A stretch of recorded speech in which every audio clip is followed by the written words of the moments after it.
இந்த மேனிப்புலேஷனுக்கு பின்னாடி என்ன இருக்குன்னா, இங்கே 2 பேருமே அந்த PS5 சம்பவம் நடக்கும்போது இல்லை. குறிப்பாக மிஸ்டர் முருகேஷ் அந்த ஆஃபீஸ்லேயே இல்லை.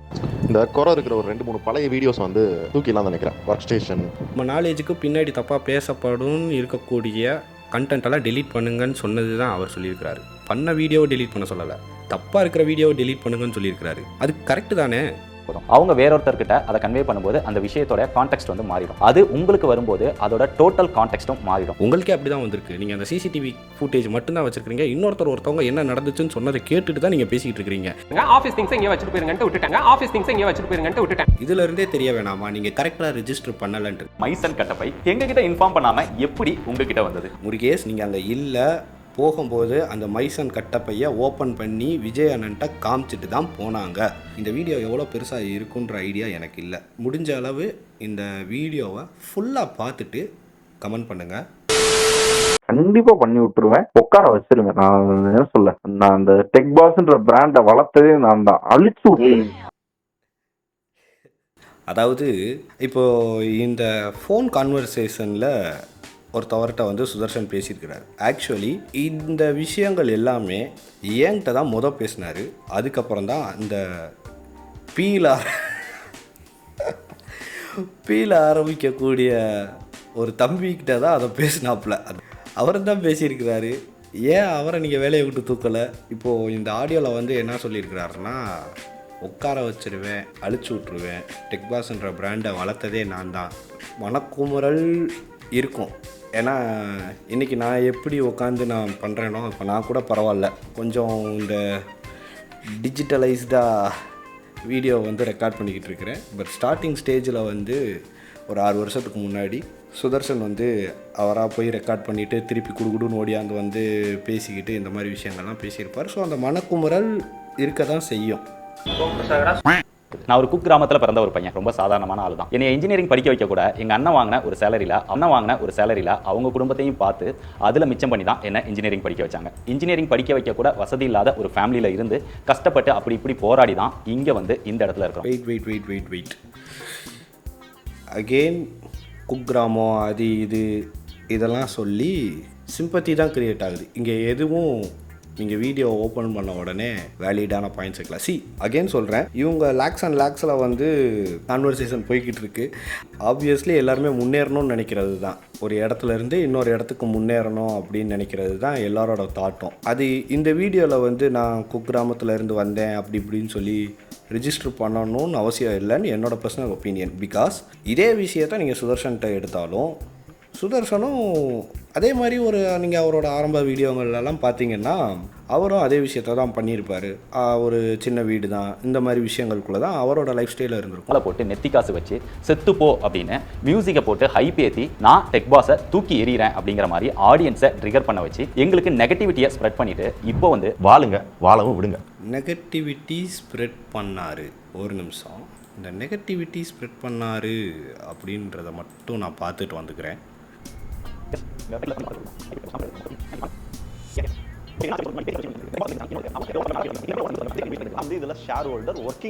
Share holder and working partner. இதில் ஆரம்பத்தில் எங்கேயுமே செத்துப்போ அப்படின்னு சொல்லலை, தம்ப்நெயிலில் வச்சுருக்குறாங்க. ஓகே, செத்துப்போன்னு சொல்லி அதை ஹைப் ஏற்றுற மாதிரி எனக்கு தெரியலை.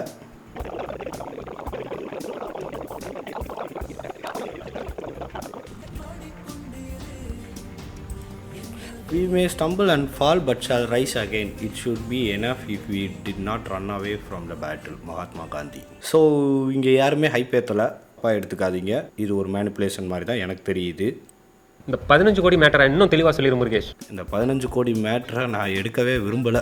ஏன் இந்த 15 கோடி மேட்டரை நான் எடுக்கவே விரும்பலை அப்படின்னு சொல்கிறேன்னா, ஆரம்பத்தில் இருந்து நான் 2 பேர்ட்டையும் சொன்ன விஷயம்தான், இது உங்கள் பஞ்சாயத்து. இந்த பஞ்சாயத்தில் நீங்கள் பேசி முடிவு எடுத்துக்கோங்க. நீங்கள் நியூஸை மாறி 2 பேரும் பகிர்ந்துக்கிறதுனால எம்ப்ளாயீஸ்க்கு தான் அது பாதிப்பை உண்டாக்குது அப்படின்னு சொல்லி நான் சொன்னேன். நேரில் சொல்லியிருந்தோம், அது ப்ரூஃப் பண்ணுங்க அப்படின்னு கேட்டிருந்தாங்க. நேரில் பேசின விஷயத்தெல்லாம் நாங்கள் ரெக்கார்ட் பண்ணி வைக்கல, ஸ்பைலாம் வைக்கல.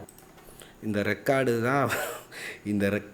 தான் எனக்கு அந்த அது அட போங்கடா.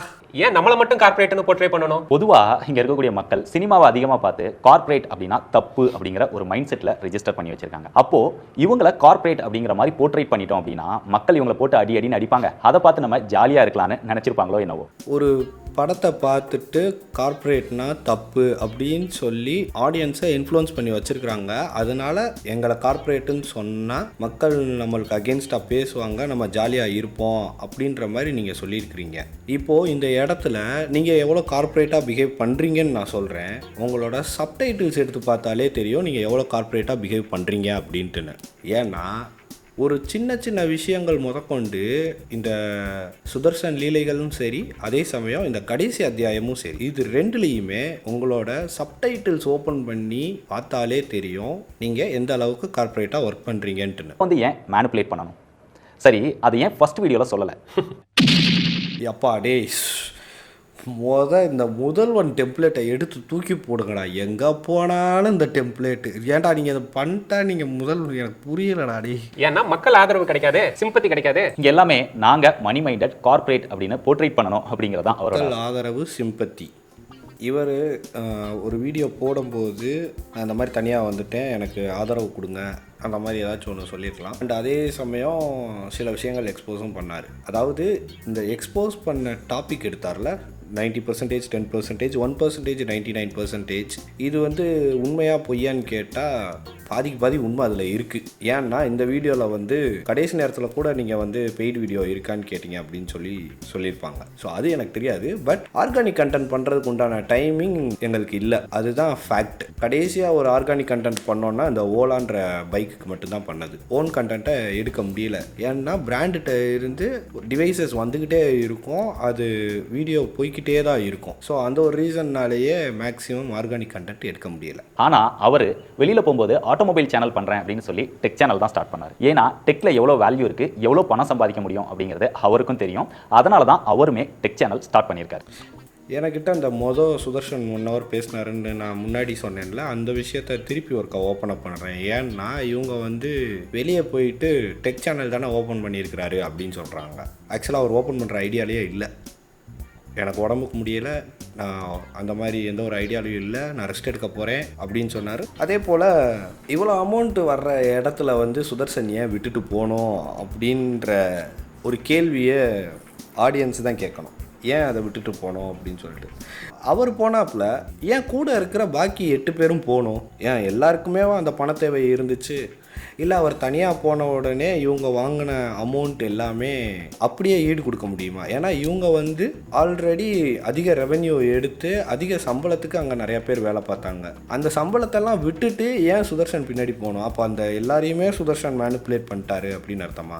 அந்த ஓஜி டெக் பாஸ் டீமுக்கு உண்மைகள் தெரியும், அதனால அவங்க வெளியே போயிட்டாங்க. இதுதான் ரீசன். டெக் பட்டிஸை விலைக்கு வாங்கின சேனல்னு சொல்கிறாங்களே. ஆமாங்க, காசு கொடுத்து தானே வாங்கினோம், இல்லை ஹேக் பண்ணியோ இல்லை வேறு எதுவும் பண்ணியெல்லாம் எடுக்கல. இது ஒன்றும் தப்பு இல்லையே, எங்களுக்கு அதோட பொட்டன்ஷியல் தெரியும் அப்படின்னு சொல்லியிருக்கீங்க. ஆமாம், பொட்டன்ஷியல் தெரிய போய் தான் சேனல்ஸ் பண்ணியிருக்கோம். இப்போது இந்த டெக் பட்டீஸ், டெக் பாஸ், இந்த 2 டாப்பிக்லேயுமே ஒரு முக்கியமான ஒரு சின்ன பாயிண்ட் சொல்கிறேன். ரெண்டுமே ஒன்று தான். அடடா கிரியேட்டர்ஸ்க்கு கீழே இருக்கக்கூடியது தான் tech patties and tech boss. Tech பட்டீஸோட ரெவென்யூ கம்மி, டெக் பாஸோட ரெவென்யூ அதிகம். ஏன்? அதுக்கு போட்ட உழைப்பு, அதுக்கு இருந்த டீம் அண்டு அந்த way of speech and style, இது எல்லாமே தான் டெக் பாஸ்க்கு ஒரு ஐக்கானாக உண்டாக்குச்சு. டெக் பட்டீஸ் வந்து அதுலேயும் அதே கண்டென்ட்டு தான் போடுறாங்க, ஆனால் அந்தளவு பீப்புள்ஸ் வரவேற்கலை. ஏன்னா டீமாக இருக்கட்டும், இல்லை அதில் இருக்கக்கூடிய க்ரியேட்டிவிட்டி ஆர் பொட்டன்ஷியல்ஸாக இருக்கட்டும், இந்த ரீசன்னால் தான் டெக் பட்டீஸ் வந்து அதிக அளவிலான சப்ஸ்கிரைபர்ஸையோ இல்லை வியூஸையோ ரீச் பண்ணல. டெக் பாஸில் சுதர்சன் அண்டு டீம் எல்லாரோட பவர் என்கேஜிங்காக இருந்துச்சு. அந்த ரீசன்னால் ஆடியன்ஸ் அதை ரொம்பவே அதிகமாக வரவேற்றாங்க. ஸோ இதுதான் ரீசன். இதை வந்து நான் இங்கே வாங்கிட்டேன், அங்கே வாங்கிட்டேன், இதை பண்ணிட்டேன், வியூஸ் இருக்கிறத இது பண்ணிட்டேன் அப்படின்னு சொல்கிறதுல எந்த ஒரு லாஜிக்கும் இல்லை. சரி, இந்த டேட்டா எரேஸ் பண்ணீங்களே, அதை பற்றி ஒரு வார்த்தை சொன்னீங்களா? ஹாப்பி லீடியை நான் க்ளோஸ் பண்ணுறேன்னா சேனலே க்ளோஸ் பண்ணுறதுக்கு என்கிட்ட இது இருக்குது. வாழ விடுன்னு பேசுகிறீங்களே தவிர ஒரு கம்பெனியை விட்டு போயிட்டோம் அப்படின்னா அங்கே இருக்கிற டேட்டாவெல்லாம் எரேஸ் பண்ணுறது சரியா தப்பு? ஓகே, இங்கே தான் முக்கியமான விஷயம்.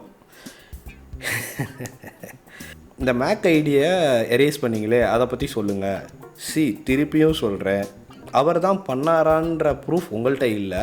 அதே சமயம் உங்களோட சைட்லேருந்து கிளாரிஃபிகேஷன் கரெக்டாக இல்லை. நீங்கள் வந்து திருப்பி அவன் தான் எரேஸ் பண்ணான் அப்படின்ற ஒரே விஷயத்தில் தான் சொல்லிக்கிட்டு இருக்கிறீங்க. அண்டு இந்த ஆடியோவில் என்ன சொல்லியிருந்தாருன்னா, ஆப்பிள் ஐடியை நான் எரேஸ் பண்ணேன்னா ஒரு கெட்ட வார்த்தை போட்டு நினச்சா சேனலே முடிச்சிட முடியும். ஆனால் அது என் வேலை கிடையாது, என்னை நிம்மதியாக விடுங்க.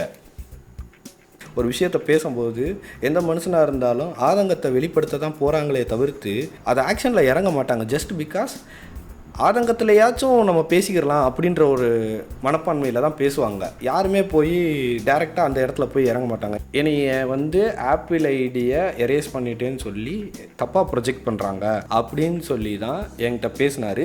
என்கிட்ட பேசின அதே விஷயத்த தான் அந்த பீன்ற தம்பிகிட்ட பேசினார். ஸோ இதுதான் உண்மை. எனக்கிட்ட அந்த ரெக்கார்டிங் இல்லை. யாராச்சும் அந்த ரெக்கார்டிங் போட்டு காமிச்சா, யார்கிட்ட இருக்குன்னு தெரில, அந்த தம்பியை போட்டு காமிச்சாதான் உண்டு. அந்த ஃபுல் ஆடியோவை அவரே போட்டு காமிச்சாதான் உண்டு. ஏன்னா அந்த தம்பிகிட்ட தான் இருக்குது. அந்த தம்பியும் சிங்க அடிக்கிறதுனால கூடயே வச்சுக்கிட்டாங்களோ என்னவோ. ஆனால் உங்களை அடிச்சுக்க முடியாது. என்ன அடி சிங்கிறீங்களே, எனக்கு இன்னொரு போட்டியா போயிட்டு இருக்குங்க. ஏன்னா டெக் பாஸ்லேயும் சில தவறுகள் பண்ணாங்க. அந்த தவறுகளுக்கு உடந்தை ஆக முடியாது. நான் ஸ்ட்ரைட் ஃபார்வர்டாக அந்த கேள்வியை கேட்குறேன். இதுவுமே அவங்களுக்கு ஒரு டிஸ்டர்பாக தான் இருந்திருக்கும் கண்டிப்பான முறையில். ஐயோ என்னடா அவன் கேள்வியெல்லாம் கேட்குறியான் அப்படின்ற மாதிரி ஒரு விஷயங்களாக இருக்கும். இந்த கூலாக பேசுகிறது, ஒரு உண்மையை பேசும்போது ஆதங்கம் வெளியே வரதான் செய்யும். இவங்க எப்படி இப்படி கூலாக பேசுகிறாங்கன்னு எனக்கு தெரில. பாயிண்ட் பை பாயிண்ட்டாக கரெக்டாக எடுத்து வச்சு கரெக்டாக பேசுகிறாங்க. டெய்லி ஃபோன் பண்ணி இங்கே என்ன நடக்குது அப்படின்னு அப்டேட்ஸ் கேட்டுகிட்டே இருந்திருக்காரு. முதல்ல வந்து சூர்யாவுக்கு பண்ணேன். சூர்யாவுமே வந்து ஒரு பர்பஸ்க்காக பண்ணேன். அந்த பர்பஸ்னா அவரை கூப்பிடணும் தான் கிடையாது, வேற ஒரு என்ன நடந்துச்சு ஓலாக்கு, அதான் என்ன நடந்துச்சு, நான் லாக் பண்ணேன்னு தெரியுமாமா. அது மட்டும் இல்லாமல் ஏன் அதை பாதியிலேயே கட் பண்ணுறீங்க எனக்கு புரியலை. என்கிட்ட பேசி முடிச்சுட்டு தான் அந்த தம்பிகிட்ட பேசுகிறாரு. அந்த தம்பிகிட்ட என்ன சொல்லியிருக்கிறாரு அப்படின்னா, சூர்யாட்டையும் பேசினேன், அவர்கிட்டையுமே ஒரு பர்பஸ்க்காக தான் பேசினேன். அவரை என் பக்கம் இழுத்துக்கணுன்னோ இல்லை அந்த மாதிரி எதுவுமே பேசலை. ஓலா பைக்கு என்னாச்சு தெரியுமா, நான் தான் லாக் பண்ணேன்றது உங்களுக்கு தெரியுமா அப்படின்றத தான் நான் பேசினேன் அப்படின்னு சொல்லியிருக்கிறாரு. அதை நீங்கள் முழுசாக நீங்கள் போட்டு பார்த்துருந்துருக்கிறீங்கன்னா தெரிஞ்சிருக்கும். அவர் ஜென்ரலாக ஒரு அட்வைஸ் தான் பண்ணியிருக்கிறாரு. அவர் ஆதங்கத்தை வெளிப்படுத்தினது போக ஜென்ரலாக ஒரு அட்வைஸ் பண்ணியிருக்கிறாரு. என்னைய இவ்வளோ நாள் நான் ஒர்க் பண்ணியிருக்கிறேன், என்னையவே இப்படி ட்ரீட் பண்ணி அமுச்சிட்டாங்க, நாளை பின்ன உங்களையும் தூக்கிட்டா நீங்கள் டப்புன்னெலாம் போயிடாதீங்க அப்படின்ற மாதிரி அதே அட்வைஸ் தான் எனக்கும் பண்ணார். இந்த மாதிரி சென்சிட்டிவான அதாவது அவர் ஆதங்கத்தில் கொட்டின எந்த ஒரு சென்சிட்டிவான டாப்பிக்கையுமே நான் போய் விஜய் கார்த்திகேயன்ட்ட சொல்லலை. எது ஃபேராக இருக்குதோ அந்த விஷயங்களை மட்டும்தான் நான் விஜய் கார்த்திகேயன்ட்ட கேட்டேன். அதே சமயம் எது ஃபேராக இருக்கோ அந்த விஷயத்தை மட்டும்தான் சுதர்சன்ட்டையும் சொன்னேன். இப்போ ஏன் இந்த விஷயத்தை நீ என்னடா பெரிய நாட்டாமையா, நீ எதுக்கடா போய் சொல்கிற அப்படின்னா, நான் போய் சொல்லலைங்க, என்கிட்ட வந்துச்சு. நான் ஒரு முதலாளிகிட்ட ஒர்க் பண்ணுற ஒரு ரீசன்னால் நான் அந்த முதலாளிகிட்டே நான் போய் சொல்லிட்டேன். Because I just want to be true to my self. நான் எனக்கு உண்மையாக இருந்தால் மட்டும்தான் என்னோடய வேலையில் உண்மையாக வேலையை பார்க்க முடியும். அதுவும் இல்லாமல் நான் இங்கே சம்பளம் வாங்கிட்டு அங்கிட்டு போயிட்டு இது பண்ணுறது அது பண்ணுறது, இந்த மாதிரி வேலைகள், இந்த மாதிரி பிஸ்னஸ் நான் எதுவுமே நான் பண்ணலை. நான் வந்து டைரெக்டாக உரிய ஆள் யாரோ அவங்கள்ட்டே போய் சொல்லி அவங்கள்ட்டையே பேச ஆரம்பிச்சிட்டேன். எல்லா ரீசனும் கடைசியில் எங்கே வந்துச்சுன்னா ஒரு விதமான மேனிப்புலேஷனில் தான் வந்துச்சு. நீங்கள் அதாவது விஜய் கார்த்திகேயன், முருகேஷ், நீங்கள் எப்படி மேனிப்புலேட் பண்ணுறீங்களோ அதே போல தான் உங்கள் கூட இருக்கிற எம்ப்ளாயீஸும் உங்களை மேனிப்புலேட் பண்ணிக்கிட்டு இருக்காங்க. இனிமேல் டெக் பாஸ் நீ யாராவது பேர் சேவ் பண்ணியிருந்தீங்கன்னா பேரை டெலிட் பண்ணுங்க, சுதர்ஷன் டெக் பாஸ் கிடையாது அப்படின்ற மாதிரி சொன்னாங்களா. அது மட்டும் இல்லாமல் இங்கே ஒர்க் பண்ண ஒரு ஸ்டாஃபோட ஃபோட்டோ, அவரோட ஆடியோவும் போட்டு தெளிவாக காமிச்சிருப்பாங்க. இதெல்லாம் பேர் எனக்கு தெரியுமா? இந்த இடத்துல நீங்கள் பார்த்தீங்கன்னா தெரியும். இப்போது இந்த ஸ்டாஃபோட ஃபோட்டோ, ஆடியோ இதெல்லாம் சொல்கிறீங்க.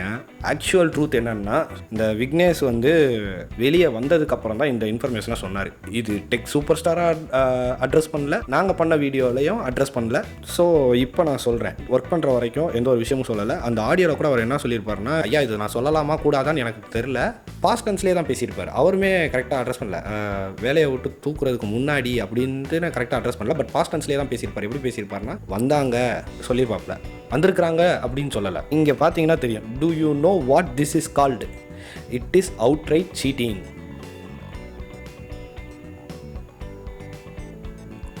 நீங்கள் அங்கேருந்து போட்டால் சீட்டிங் இல்லை, அங்கேருந்து இங்கே போட்டால் சீட்டிங். என்ன லாஜிக் இது எனக்கு புரியலை. அவங்களோட ஃபேஸை போட்டு நீங்கள் உங்களோட மொராலிட்டி, எத்திக்ஸு இந்த மாதிரி எதுவுமே ஃபாலோ பண்ண மாட்டீங்க. ஆனால் இங்கிட்டு இருக்கவங்க ஃபாலோ பண்ணணும்னு நினைக்கிறீங்க. அது நினைக்கிறது கூட பரவாயில்ல. நீங்கள் வந்து அதை இப்படி மீமெலாம் வச்சு எச்சா பிச்சான்னு சொல்லி பேசிக்கிட்டு இருக்கிறீங்க, எனக்கு புரியலை. நியாயப்படி பார்த்தா நீங்களும் அதை தான் பண்ணியிருக்கிறீங்க மிஸ்டர் டெக் பாஸ், நீங்களும் அதை தான் பண்ணியிருக்கிறீங்க. உங்கள் கூட ஒருத்தன் சிங்சாங் அடிக்கிறான்ற ரீசனுக்காக அவனை வேலையை விட்டு தூக்காமல் அதே விஷயத்தை நீங்கள் பண்ணுறீங்கன்னா ஸோ கால்டு நீங்களும் சீட்டர் தான். இதுக்கெல்லாம் பேர் எனக்கு தெரியுமா? வாழ விடு. அப்படி அவங்க வீடியோ போட்ட அப்புறம் கூட உண்மை சீக்கிரமே வெளியே வரும், வாழ்த்துக்கள் அப்படின்னு சொல்லி தான் நாங்கள் சிம்பிளாக முடிச்சிட்டோம். உண்மை வெளியே வரும், வாழ்த்துக்கள் அப்படின்னு சொல்லி நாங்கள் முடிச்சிட்டோம் அப்படின்னு சொல்கிறாங்க. ஆனால் இவங்க ஆக்சுவலாக போட்ட கான்டெக்ட் என்ன அப்படின்னா, அந்த கம்யூனிட்டி போஸ்ட்டில் என்ன போட்டிருந்தாங்கன்னா, for a short while it's easy for an influencer to play a victim card to gain audience sympathy, hide crucial facts by triggering their emotion, but ultimately fact will speak louder அப்படின்னு சொல்லி நீங்கள் community போஸ்ட்டில் போட்டிருக்கிறீங்க. ஆனால் நீங்கள் என்ன சொல்கிறீங்க? உண்மை சீக்கிரமே வெளியே வரும், வாழ்த்துக்கள். உண்மை சீக்கிரமே வெளியே வரும், வாழ்த்துக்கள். ரெண்டே வார்த்தையில் முடிச்சிட்டிங்க. உண்மை சீக்கிரமே வெளியே வரும், வாழ்த்துக்கள். அப்போ நீங்கள் ஆல்ரெடி வீடியோ பிளான் பண்ணிட்டீங்க எடுக்கணுன்ட்டுன்னு. இதில் எங்கேருந்து நாங்கள் ரொம்ப நாள் கழிச்சு தான் வீடியோ போட்டோன்னு சொல்கிறீங்க? இப்போது உண்மை சீக்கிரம் வெளியே வரும், வாழ்த்துக்கள்னு சொல்லி 2 வார்த்தையில் முடிக்கிறாங்க. ஆனால் இங்கே பார்த்தா ஒரு பேராகிராஃபே இருக்கே, ஒரு சின்ன பேராகிராஃப் இருக்குது. இப்போ இதோட மீனிங் என்ன சொல்ல வராங்க அப்படின்னா, இதை நார்மல் தமிழில் சொல்லுவோம். என்னென்னா, கொஞ்ச காலத்துக்கு ஒரு இன்ஃப்ளூயன்சராக விக்டிம் கார்டு ப்ளே பண்ணி ஆடியன்ஸோட சிம்பத்தியை வாங்கி உண்மைகளை மறைச்சு ஆடியன்ஸோட எமோஷனை ட்ரிகர் பண்ணுறது ஈஸி, ஆனால் உண்மை சத்தமாக கேட்கும் அப்படின்னாங்க. ஸோ இவ்வளோ பெரிய பேராகிராஃபை போட்டுட்டு கடைசியில் இவங்க என்ன சொல்கிறாங்க? உண்மை சீக்கிரமே வெளியே வரும், வாழ்த்துக்கள். அப்போ மிஸ்லீடிங் தான் பண்ணுறீங்க ஆப்வியஸ்லி. என்ன பிளான்டா எப்பா, மாஸ்டர் பிளான், கூஸ் பம்ப்ஸ்டா எப்பா, எல்லா ஆடியன்ஸையும் மேனிபுலேட் பண்ணுறது. திருப்பியும் நீங்கள் வந்து மேனிப்புலேட் பண்ணுறீங்க. அகெயின் ஒன் மோர், நீங்கள் வந்து கரெக்டான எக்ஸ்பிளனேஷனை கொடுக்கலை. பண்ணுற ஸ்டாஃப் வந்து ஏன் இவங்க பேசவே மாட்டேங்கிறாங்க இவ்வளோ உண்மையை வச்சுக்கிட்டு அப்படின்னு அவங்க ஒர்க் பண்ண முடியாமல் உடஞ்சி போயிட்டாங்க. ஸோ வேறு வழி இல்லாமல் தான் ரொம்ப நாள் கழித்து நாங்கள் அந்த வீடியோ போஸ்ட் பண்ணுற நிலைமைக்கு தள்ளப்பட்டோம். November 14 வீடியோ ரிலீஸ் பண்ணியிருக்காங்க சுதர்சனின் லீலை.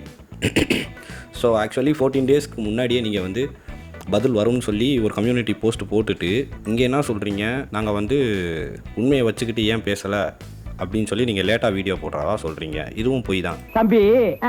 ஒரு மனுஷன் போய் பேசலாம், ஆனா ஏக்கர் கணக்கில் எல்லாம் பேசக்கூடாது. ஒர்க் பண்ணுற ஸ்டாஃப்னா எத்தனை பேர்?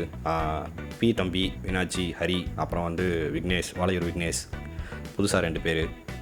இந்த புதுசாக வந்த 2 பேருக்கு நீங்கள் உண்மை வச்சுருக்கிறீங்களா என்னன்னே தெரியாது. அப்போ உண்மை தெரிஞ்சது யாருன்னு பார்த்தா அந்த பி தம்பி, மீனாட்சி, ஹரி தம்பி, வாளையூர் விக்னேஷ், இவங்க 4 பேருக்கு மட்டும்தான் நீங்கள் உண்மை வச்சுருக்கிறீங்களா பொய் வச்சுருக்கிறீங்களான்னு தெரியும். ஏன்னா மித்த எல்லாருமே புதுசாக ரெக்ரூட் ஆன பசங்க. உண்மையை வச்சுக்கிட்டு பேசலை, ஏன் உண்மையை வச்சுக்கிட்டு இவ்வளோ உண்மையை வச்சுக்கிட்டு பேசலை அப்படின்னு சொல்லிட்டு அதனால நீங்கள் 15 நாள் கழித்து வீடியோ போடுறதா சொல்கிறீங்க. ஆக்சுவலாக நீங்கள் நவம்பர் மாதத்தோட ஸ்டார்டிங்லேயே வீடியோ போடுவோம் பதில் கொடுப்போம்னு சொல்லி ஒரு கம்யூனிட்டி போஸ்ட் போடுறீங்க. இந்த 4 பேர் கேட்டாங்கன்னு சொல்கிறீங்க. அதனால நீங்கள் 14ஆம் தேதி வீடியோ போட்டதாக சொல்கிறீங்க. அப்படி தானே? மேனுப்புலேட் பண்ணுறாங்க, அவ்வளோதான். ரொம்ப ஜென்யூனாக அவங்கள பற்றி எந்த குறையும் சொல்லாமல் உண்மை என்னவோ அந்த உண்மையை மட்டும்தான் பேசி வீடியோ போட்டிருந்தோமே தவிர, ஜென்யூனாக உண்மையை பற்றி பேசி உண்மையை மட்டும்தான் போட்டிருந்தோம் அப்படின்னு சொல்கிறீங்க. எது ராஜேஷ் மேலே உடந்தன்ற மாதிரி நீங்கள் சொல்லி அதை கரெக்டாக அட்ரஸ் பண்ணாததோ, இல்லை பிஎஸ்ஒயை தூக்கிட்டு போயிட்டாங்க அப்படின்னு சொல்லி ஒரு வார்த்தையில் நீங்கள் வந்து ஆஃபீஸ் திங்ஸை இங்கிட்டு வச்சுட்டு போங்க அப்படின்னு சொன்னதோ, அதுக்கப்புறம் வந்து விக்னேஷ் ப்ரோ வந்து வாட்சை எடுத்துகிட்டு போயிட்டாருன்னு சொல்லி நீங்கள் கரெக்டாக அட்ரஸ் பண்ணாததோ, இதுதான் உண்மையா? இல்லையே, இது எதுவுமே உண்மை கிடையாது. நீங்கள் வந்து இங்கேயுமே மேனிப்புலேட் தான் பண்ணுறீங்க. இந்த மேனிப்புலேஷனுக்கு பின்னாடி என்ன இருக்குன்னா, இங்கே 2 பேருமே அந்த PSY சம்பவம் நடக்கும்போது இல்லை. என்னடா சொல்கிறான்? குறிப்பாக மிஸ்டர் முருகேஷ் அந்த ஆஃபீஸ்லேயே இல்லை. இருந்தது விஜய் கார்த்திகேயன் மட்டும்தான். அவர் தான் அங்கே இருந்தார். கிருஷ்ணன் சொல்கிறாரு, சொன்னதுக்கப்புறம் விஜய் கார்த்திகேயன் வந்தார், வந்து செக் பண்ணார். செக் பண்ணிவிட்டு ப்ராடக்டை வச்சுட்டு போங்கன்னு சொல்கிறாரு. இங்கே முருகேஷ் நான் அங்கே இருந்த மாதிரியே தன்னை காமிச்சிக்கிட்டு இதை சொல்கிறது, கடைசியில் நீங்கள் சொன்னீங்க பாருங்கள், கான்டெக்ட் மாறி வருதுன்ட்டுன்னு. இங்கே உள்ள ஸ்டாஃப்க்கு நாங்கள் ஒரு விஷயத்தை கன்வே பண்ணுவோம், அது ஒரு விதமாக அவங்களால புரிஞ்சிக்கப்படும். அவங்க வேறொருத்தர்கிட்ட அதை கன்வே பண்ணும்போது அந்த விஷயத்தோட கான்டெக்ட் வந்து மாறிடும். அது உங்களுக்கு வரும்போது அதோட டோட்டல் கான்டெக்ட்டும் மாறிடும். உங்களுக்கே அப்படி தான் வந்திருக்கு. நீங்கள் அந்த சிசிடிவி ஃபுட்டேஜ் மட்டும்தான் வச்சுருக்கீங்க. ஒருத்தவங்க என்ன நடந்துச்சுன்னு சொன்னதை கேட்டுட்டு தான் நீங்கள் பேசிக்கிட்டு இருக்கிறீங்க. என்னடி சொல்ற? ஸோ ஃபேர்லி நீங்கள் வந்து இந்த இடத்துல பேசவே கூடாது. விஜய் கார்த்திகேயன் தான் பேசணும். அந்த கட்டப்பை சமாச்சாரத்தை வந்து அவர் தான் பேசணும், நீங்கள் பேசக்கூடாது. நீங்கள் உங்களுக்கு கேட்ட செய்தியை வச்சு தான் பேசுகிறீங்க. அதனால தான் நீங்கள் மொதல் வீடியோலையும் கரெக்டாக அட்ரஸ் பண்ணலை, இந்த வீடியோலையும் கரெக்டாக அட்ரஸ் பண்ணலை. நீங்கள் ஃபால்ஸாக ஒரு அக்யூசேஷன் வச்சுட்டு நாங்கள் எது நடந்துச்சோ அதை தான் சொல்கிறோன்றீங்க. அவர் வந்தார், தெரிச்சு ஓடுனார், அதுக்கப்புறம் வந்து கட்டப்பையை எடுத்துகிட்டு போயிட்டாங்க அப்படின்ற மாதிரி விஷயங்கள்லாம் சொல்லியிருக்கிறீங்க. ஒர்க்கிங் பார்ட்னர் தான் அவர். நான் வந்து இதில் ஒர்க்கிங் பார்ட்னர். நான் வந்து இதில் share holder, working partner. Share holder and working partner. ஏன் அந்த ஷேர் ஹோல்டரை கட் பண்ணிவிட்டு ஒர்க்கிங் பார்ட்னர் 2 தடவை ரிப்பீட் பண்ணுறீங்க? அதே மாதிரி ரிவ்யூ யூனிட் அப்படின்னும் சொல்லியிருப்பாரு. ரிவ்யூ யூனிட் எல்லாமே ஆஃபீஸ்க்கு சொந்தமானதானே தவிர அவருக்கு கிடையாது. அதாவது இதில் என்ன சொல்கிறீங்கன்னா, ஆஃபீஸ் பொருள் ஆஃபீஸுக்கு தான் சொந்தம்னு சொல்கிறீங்க. அந்த இடத்துல நீங்கள் ஏன் வந்து இன்னொரு PS5 ஸ்பைடர்மேன் எடிஷனை நீங்கள் எடுத்துகிட்டு போனீங்க? அதை அவர் பையனுக்காக ஸ்பைடர்மேன் எடிஷனை கொண்டு போயிட்டார். பொய்யலகனில் வந்து நீங்கள் எடுத்துகிட்டு போயிட்டீங்கன்னு அவர் வந்து அட்ரஸ் பண்ணியிருக்காரு. அப்போ அதுக்கு நீங்கள் பதில் சொல்லியிருக்கணும். நீங்கள் பதில் சொல்லலை. ஏன் பதில் சொல்லலை? இருந்திருப்பாரு. நீங்கள் அந்த கம்பெனியை வேலையை விட்டு போகும்போது வேற ஒரு மேனேஜர் இருப்பார். நீங்கள் அந்த ப்ராடக்ட்டை வேலையை விட்டு போகும்போது கம்பெனி கிட்ட கொண்டு போய் கொடுப்பீங்களா, இல்லை மொதல் எனக்கு அந்த மேனேஜர் தான்ப்பா கொடுத்தாரு, அவர் எங்கே இருக்காரோ அவரை தேடி போய் அவர்கிட்ட கொடுப்பீங்களா? இந்த ப்ராடக்டை பற்றி சொல்லியிருப்பாங்க. மேனேஜர்கிட்ட கொடுத்துருக்குறோம், அதை நீங்கள் வந்து புதுசாக வந்த மேனேஜர்கிட்ட கொடுப்பீங்களா, இல்லை பழைய மேனேஜரை தேடி கொண்டு போய் கொடுப்பீங்களா அப்படின்னு சொல்லிட்டு அந்த வீடியோவில் யாருமே நாங்கள் போய் கொடுத்தோன்னு சொல்லலை.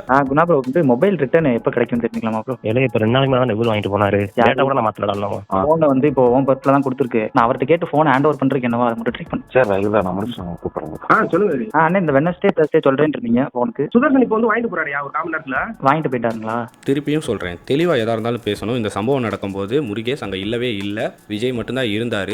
சுதர்சன் வந்து வாங்கிட்டு போயிட்டாருன்னு சொல்லியிருப்பாங்களே தவிர்த்து நாங்கள் போய் கொடுத்தோம் அப்படின்னு சொல்லலை. இங்கே நீங்கள் என்ன சொல்கிறீங்கன்னா, ஒரு பெரிய எக்ஸ்ப்ளனேஷன் கொடுக்குறீங்க. ஒரு ஆஃபீஸில் மேனேஜர், அந்த மேனேஜர் வேலையை விட்டு போயிட்டாரு, பழைய மேனேஜர்கிட்ட தான் கொடுப்பேன், தேடி போய் கொடுப்பீங்களா, இல்லை புதுசாக இருக்க மேனேஜர்கிட்ட கொடுப்பீங்களான்ட்டுன்னு. ஆக்சுவலாக வாங்கிட்டு போனதே அந்த மேனேஜர் தான்.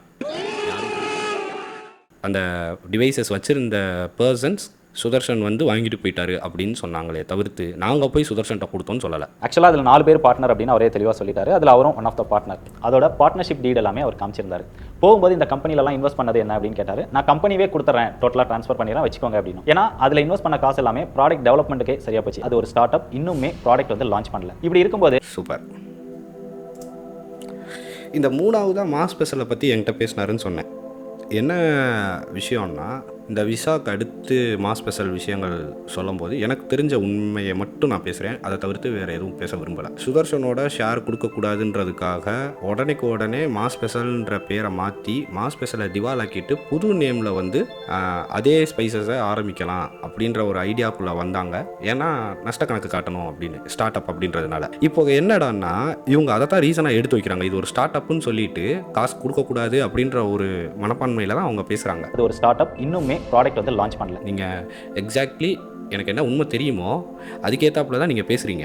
So it's not fair. என்னை பொறுத்த வரைக்கும் இந்த இடத்துல இது ஃபேரான விஷயம் கிடையாது. ரீசெண்டாக தான் நம்ம சில ப்ராடக்ட்ஸ்லாம் வாங்கியிருக்கிறோம், அதை செக் பண்ணிட்டு இருக்கிறோம். அதோட ஃபுல் ரிவ்யூ ஆர்கானிக் வீடியோ சீக்கிரமாகவே வரும்.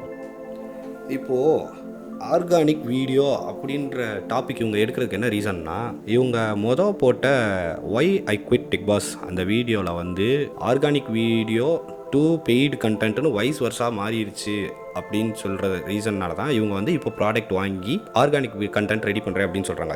இப்போ நீங்கள் புதுசாக வாங்கியிருக்கக்கூடிய இத்தனை ப்ராடக்டை நீங்கள் வந்து ஆர்கானிக் வீடியோவாக ரெடி பண்ணுறேன்றீங்க. ஆல்ரெடி நிறைய ஆர்கானிக் வீடியோ பண்ணுறதுக்கு உண்டான எக்யூப்மெண்ட்ஸ் அந்த ஆஃபீஸில் இருக்குது. அப்புறம் எப்படி நீங்கள் வாங்கி ரிவ்யூ பண்ணணும்னு அவசியமே இல்லையே. வாங்கினதே இருக்கே, அதையே இன்னும் நீங்கள் ரிவ்யூ பண்ணலையே ஆர்கானிக் வீடியோ பண்ணுறதுக்கு. இந்த குறை இருக்கிற ஒரு 2-3 பழைய வீடியோஸ் வந்து தூக்கிலாம் நினைக்கிறேன். ஒர்க் ஸ்டேஷன் இதெல்லாம் வந்து பெட்டர் வந்து நம்ம அவாய்ட் பண்ணிடலாம் தான். நம்ம நாலேஜுக்கு பின்னாடி தப்பாக பேசப்படும் இருக்கக்கூடிய கண்டென்ட்டெல்லாம் டெலீட் பண்ணுங்கன்னு சொன்னது தான் அவர் சொல்லியிருக்கிறாரு. பண்ண வீடியோவை டெலீட் பண்ண சொல்லலை, தப்பாக இருக்கிற வீடியோவை டெலீட் பண்ணுங்கன்னு சொல்லியிருக்கிறாரு. அது கரெக்டு தானே. இப்போ ஆல்ரெடி யூடியூப் போர்க்களமாக போய்கிட்டு இருக்கு. அந்த இடத்துல நீங்கள் ஒரு தப்பான கேஜெட்ஸ்க்கு வந்து இவ்வளோ தூரத்துக்கு ரிவ்யூ பண்ணியிருக்கிறீங்க அப்படின்னு சொல்லி நாளைக்கு யாருமே விஜய் அவரை போய் கேட்க போகிறதில்லை. அவர் முகம் இங்கே வரல, சுதர்ஷனோட முகம் வந்திருக்கு. ஸோ சுதர்ஷனை தான் எல்லாருமே கேட்பாங்க, பப்ளிக் எல்லாருமே. அப்படி இருக்கும்போது இந்த இடத்துல அவரோட ஃபியர் நியாயமானது தானே. தப்பாக ஏதாச்சும் ஒன்று இருக்குது அப்படின்னா அதை டெலீட் பண்ணுங்கன்னு தானே சொல்லியிருக்கிறாரு, வேறு எதுவும் சொல்லலையே. நீங்கள் இதுலேயும் மேனிப்புலேட் பண்ணுறீங்கன்னா எனக்கு புரியலை. இப்போது ஆடியன்ஸுக்கு வந்து ஒரு ஆடியோவை போட்டால் மேனிப்புலேட் ஆவாங்கன்ற அளவுக்கு தெரிஞ்சு வச்சு நீங்கள் வந்து போடுறீங்கன்னா இது நீங்கள் தெளிவாக யோசிச்சு பண்ணுறீங்களா, இல்லை ஃப்ரீக்வெண்ட்டாக பேசுகிறீங்களா, ஸ்கிரிப்ட் எழுதி வச்சு பேசுகிறீங்களா, எதுவுமே தெரில. பட் இவ்வளோ ஃப்ளோவாக பேசும்போது ஸ்கிரிப்ட் எழுதி வச்சு பேசுகிறீங்கன்னா எனக்கு தோணுது. இருந்தது அப்படிங்கிறத தான் தெளிவாக அந்த சிசிடிவி வீடியோவில் காமிச்சிருக்கோம். சொல்லாமல் போனீங்கன்னா நாளை பின்ன ஏதாவது பிரச்சனை ஆகும், இந்த சிக்கலான டைமில் அதுக்கு இடம் கொடுக்காதீங்க அப்படின்னு சொல்லிட்டு சுதர்ஷனோட திங்ஸ் நீங்கள் எடுத்துட்டு போயிருங்க, ஆஃபீஸ் திங்ஸ் இங்கே வச்சுட்டு போயிருங்கன்ட்டு விட்டுட்டாங்க. ஆஃபீஸ் திங்ஸ் இங்கே வச்சுட்டு போயிருங்கன்ட்டு விட்டுட்டேன். ஆஃபீஸ் திங்ஸை வச்சுட்டு போயிருங்கன்னு சொல்லி பழைய வீடியோவில் சொல்லியிருக்கிறீங்க. இந்த வீடியோவில் ஆஃபீஸ் திங்ஸை வச்சுட்டு போயிருங்கன்னு சொல்லிட்டு 2 தடவை அதை நீங்கள் போட்டு காட்டுறீங்க.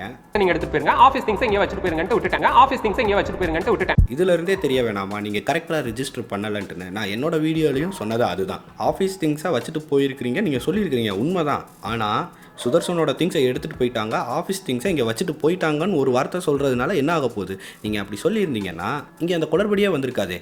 அது ஆஃபீஸில் தான் இருந்தது அப்படிங்கிறது தான் அந்த வீடியோ தெளிவாக கன்வே ஆகும். அது சில பேர் வந்து மிஸ் அண்டர்ஸ்டாண்ட் பண்ணிட்டாங்க. அதுக்கடுத்து ராகவி வந்து ஒரு எக்ஸ்பிளனேஷன் கொடுத்துருக்காங்க. அதில் என்ன சொல்லியிருக்காங்க அப்படின்னா, அவர் ஃபோன் பண்ணி எடுத்துகிட்டு வர சொன்னார், விஜய் கிட்ட நான் ஃபோன் பண்ணி சொல்லிக்கிறேன் அப்படிங்கிற மாதிரி சொல்லியிருப்பாரு. சுதர்ஷன் கால் பண்ணி என்னோட திங்ஸ் அங்கே என்னென்ன இருக்குதோ எல்லா திங்ஸையும் எடுத்து பழைய ஆஃபீஸ்ல கொண்டு வச்சிரு, நான் விஜய் கிட்ட சொல்லிட்டு வந்து கலெக்ட் பண்ணிக்கிறேன் அப்படின்றத சொன்னான். இங்க அவருக்கு அந்த ப்ராடக்ட் தேவை அப்படின்னா அவர் என்ன பண்ணியிருக்கணும்? நேரடியா எங்க கிட்ட யார்கிட்டயாவது ஒருத்தர்ட்ட ஃபோன் பண்ணி சொல்லியிருக்கணும். ஃபர்ஸ்ட் அதுக்கு உரிமையே இல்லை, அவரோட ப்ராடக்ட்டே அது கிடையாது. உரிமையே இல்லை, அவரோட ப்ராடக்ட் கிடையாதுன்னு சொல்லிட்டு உங்க வீட்டில் ஒரு PS5 இருக்கு. போறதுக்கு முன்னாடி என்ன பண்ணியிருக்கணும்? எங்க கிட்ட வந்து இந்த மாதிரி வேலையை விட்டு போயிட்டார் அவர். ஸோ அவர் இந்த ப்ராடக்ட்டை வந்து கேட்குறாரு. உங்ககிட்ட சொல்லியிருக்கணும்னா மிஸ்டர் முருகேஷ் நீங்கள் அந்த இடத்துலயே இல்லை, விஜய் கிட்ட சொல்லியிருக்கணும்னு சொல்லுங்க தயவு செஞ்சு ப்ளீஸ். நீங்க சொன்ன மாதிரி உங்க வீட்டுக்கு திருட வந்தா கேக் வெட்டி தான் அனுப்புவீங்களா? ட்ரஸ்ட் ஃபேக்டரை உடைச்சவங்க கிட்ட தான் கேக்கெல்லாம் வாங்கிட்டு வந்து அதை சாப்பிட்டு பொறுமையா போவீங்களா? கேக்கெல்லாம் சாப்பிட்டுட்டு பொறுமையாக போவீங்களா அப்படின்னு நீங்கள் சொல்கிறீங்க. ஆக்சுவலாக கேக் வெட்டணுன்ற ஐடியா உங்களோடதே கிடையாது. உங்கள் முருகேஷ் அங்கே இல்லை, விஜய் கார்த்திகேயன் அவரோட ஐடியாவும் கிடையாது. இந்த ஐடியாவை கொடுத்தது நீங்கள் இத்தனை தடவை ஒரு பையனோட ஃபோட்டோவை போட்டு என் கூட ஒருத்தன் உட்காந்து பேசினால அவன் தான் ஃபோட்டோவை போட்டு இல்லை 2 வீடியோலையும் போட்டு காமிச்சிட்டு இருக்கீங்கல்ல, அந்த பையன் கொடுத்த ஐடியா தான் கேக் வாங்கணுன்றது. இந்த கேக் வாங்க போனது வாழையூர் விக்னேஷும் கௌசிக்கும் போய் கேக் வாங்கிட்டு வந்துட்டு கேக்கை வெட்டி அமுச்சு விட்டாங்க. இதில் நீங்கள் கேக் வாங்கி அதில் ஒரு பெருமை, கேக்கை வாங்கி சாப்பிட்டு இது பண்ணுவீங்களா, கேக்கை கொடுத்து அமுச்சு விடுவீங்களான்ட்டு எனக்கு தெரில. ஆஸ் பர் யுவர் ஸ்டேட்மெண்ட், நீங்க பழைய ஆஃபீஸில் வைக்கிறதா சொன்ன மைசன் கட்டப்பை எங்ககிட்ட இன்ஃபார்ம் பண்ணாம எப்படி உங்ககிட்ட வந்தது? எங்ககிட்ட இன்ஃபார்ம் பண்ணாமல் மைசன் கட்டப்பை போயிடுச்சு அப்படின்னு சொல்கிறீங்க. முருகேஷ் நீங்கள் அங்கே இல்லை, போகும்போது அந்த மைசன் கட்டப்பையை ஓப்பன் பண்ணி விஜய் அண்ணன்ட்ட காமிச்சிட்டு தான் போனாங்க. தயவு செஞ்சு மேனிப்புலேட் பண்ணுறதையோ இல்லை அசம்ஷன் வைக்கிறதையோ இல்லை வேறு காது மூலியமாக கேட்டு இந்த காதுக்கு வர்றதையோ தயவு செஞ்சு ஸ்டாப் பண்ணுங்கள். உங்களுக்கும் முழு உண்மை தெரியாது, ஏன்னா நீங்கள் அங்கே இல்லவே இல்லை. ஆனால் இருந்த நான் சொல்லலாம், அந்த மைசன் கட்டப்பையை செக் பண்ணிட்டு தான் போனாங்க. ஆஃபீஸில் இருந்ததை எடுத்துகிட்டு போயிட்டாங்க. திருப்பியும் ஃபால்ஸ் அக்யூசேஷன் தான் வைக்கிறீங்க, மேனிப்புலேட் தான் பண்ணுறீங்க. இந்த கட்டப்பை விஷயத்தில் ராஜேஷ் தான் நான் தான் தலைமை தாங்கினேன் அந்த மாதிரி நாங்கள் ஃபர்ஸ்ட் வீடியோவில் எந்த இடத்துலையுமே சொல்லலை. வீடியோவை திருப்பி பாருங்கள்.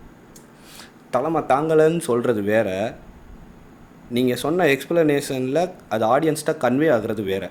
நீங்கள் சொன்ன கான்டெக்ஸ்ட்டு ஆடியன்ஸ்கிட்ட தலைமை தாங்கினாரு அப்படின்ற ஒரு புரிதலில் தான் போய் சேர்ந்துருக்கு. இப்போ வந்துட்டு நீங்கள் எக்ஸ்பிளைன் பண்ணுறீங்க நாங்கள் தலைமை தாங்கலன்னு எங்கேயுமே சொல்லலை அப்படின்ட்டுன்னு. 12:35 வரைக்கும் ஆஃபீஸ்க்குள்ளே இருந்த ராஜேஷ் 12:57க்கு வெளியில் போயிட்டு ஃபோன் பண்ணி நான் எக்ஸிட் பண்ணிக்கிறேன் அப்படிங்கிற மாதிரி சொல்லியிருப்பாங்க. ராஜேஷ் கொஞ்ச நேரம் கழிச்சு ஃபோன் பண்ணி நான் இனிமேல் ஆஃபீஸ்க்கு வரலனா நான் குவிட் பண்ணிக்கிறேன் அப்படின்னு அவரும் சொன்னார். நீங்க அதனால தான் சொல்லாமே வெளியே வந்து இத்தனை வருஷம் வேலை கொடுத்த எங்ககிட்ட 12:35 வரைக்கும் ஆஃபீஸில் இருந்த நீங்கள் நேர்லையே நான் எக்ஸிட் பண்ணிக்கிறேன் அப்படிங்கிற மாதிரி சொல்லிட்டு போயிருக்கலாமே, ஏன் ஃபோனில் தான் சொல்லணுமா? எப்போ அந்த முதல்வன் டெம்ப்ளேட்டை நிப்பாட்டுங்கப்பா, ஃபால்ஸ் அக்யூசேஷன் வச்சுட்டு இதில் டெம்ப்ளேட் வேறு. இதில் என்னென்னா, அந்த வீடியோவில் நீங்கள் ராஜேஷ் சொல்கிறத கேட்டிங்கன்னா, நான் 10:30 மணிக்கு சம்திங் அரௌண்ட் லைக் தட் இந்த சம்பவம் நடக்கிறதுக்கு முன்னாடி வெளியே நின்று நான் உங்கள்கிட்ட பேசிக்கிட்டு இருந்தேன்ல, அந்த சிசிடிவி ஃபுட்டேஜை உங்களால் போட முடியுமான்னு அவர் ஒரு கேள்வி கேட்குறாரு. ஆனால் 10 to 11 உங்ககிட்ட ஃபேஸ் டு ஃபேஸ் பார்த்து சுதர்சன் இல்லாத இடத்துல நான் வேலை பார்க்கலனே அப்படின்னு சொன்னப்ப நீங்கள் இங்கே வேலை பார்க்கலனா உங்களுக்கு இங்கே வேலை கிடையாது அப்படின்னு சொல்லி நீங்கள் தானே அனுப்பி வச்சீங்க. ஸோ அப்படி உட்காந்து பேசின ஃபுட்டேஜை வெளியிடுங்க, அதையே நீங்கள் சொல்ல மாட்டீங்க.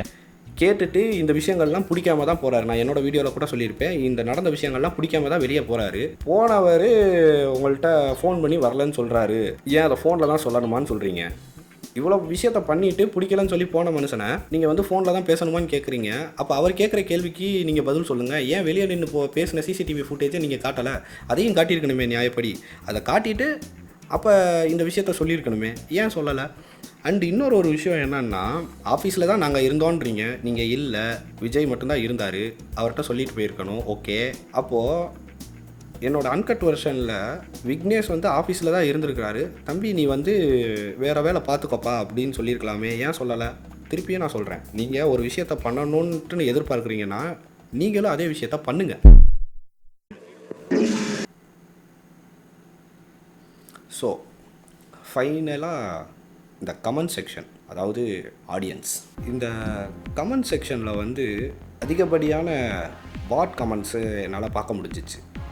என்னால் இப்போ அந்த பாட் கமெண்ட்ஸை வந்து ஸ்க்ரீன்ஷாட் எடுத்து இல்லை இந்த மாதிரி விஷயங்கள்லாம் பண்ணலாம். பட் அதுக்கு ஒரு எஃபர்ட் போட்டு டைம் வேஸ்ட் பண்ண நான் விரும்பலை. இந்த பாட்டட் கமெண்ட்ஸ்னால் ஆல்மோஸ்ட் பே பண்ணி பண்ணுற மாதிரி, கமெண்ட் அடிக்கிறது வந்து பே பண்ணி கமெண்ட் அடிக்கிற மாதிரி. இப்போ நான் பண்ண வீடியோஸ்க்கு வந்து மாடரேட்டான கமெண்ட்ஸ் தான் வந்துக்கிட்டு இருந்துச்சு.